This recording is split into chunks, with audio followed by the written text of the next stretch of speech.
ఇంకా మా mummy gas దొరకలేదని gas cylinder దొరకలేదు అని ఏంటది రైస్ కుక్కర్ ఆర్డర్ చేసుకుందంట. చెప్పలేదు, ఓపెనింగ్ చేస్తుంది ఈరోజు. గ్యాస్ 4000 అంట. ఇక అందరూ కరెంట్ బిల్ ఎక్కువవుతుంది గ్యాస్ బిల్ పెరుగుతుంది. ఎంత ఉందా అది?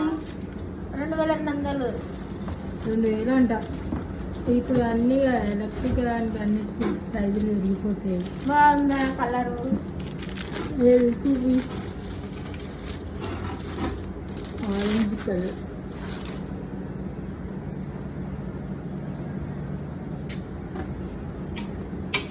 బాగుందా? కామెంట్ చేయండి guys. చూడండి, ఎప్పుడు స్టార్ట్ చేస్తాం అందులో? ఈరోజు చేస్తా. ఈరోజు ఏముంటుందో సోమవారం బాయ్.